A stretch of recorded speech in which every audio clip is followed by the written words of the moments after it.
Anthony Keith Gwynn was born to play baseball. He just didn't know it right away.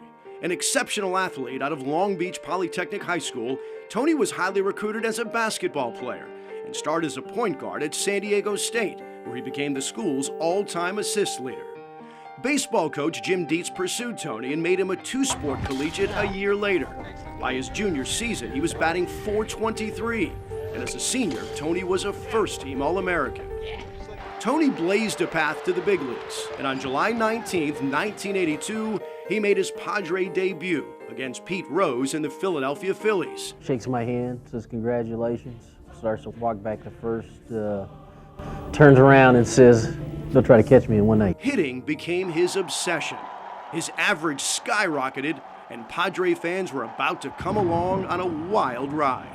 1984 was Tony's first full season.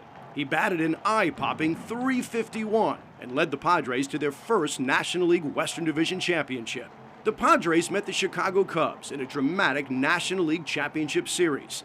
And in the decisive Game 5, it was Tony Gwynn who batted .368 in the series, making the difference. Hard, Sandberg over his head, a right center field base hit.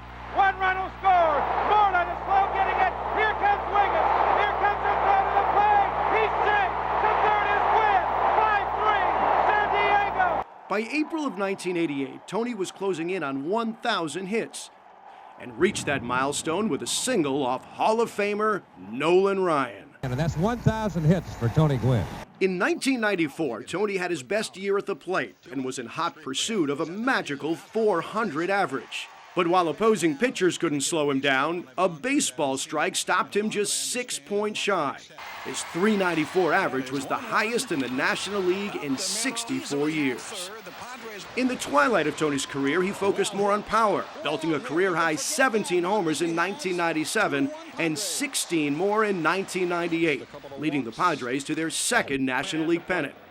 San Diego faced the New York Yankees in the World Series, and that's where Tony produced his favorite highlight of his entire career, off Yankee starter David Wells. Ripped down the right field line at the track at the wall, gone! 1999 was an injury-riddled year for Tony, but still one of his most memorable. He called his final All-Star game the greatest he had ever been a part of, even though he didn't even play. It was in Boston's Fenway Park, and an opportunity to spend time with one of his heroes, Ted Williams. With help from Tony Gwynn. In August that same year, Tony closed in on 3,000 hits for his career. And just like he did for number 2,000, he delivered it on his mom's birthday, August 6th, in Montreal.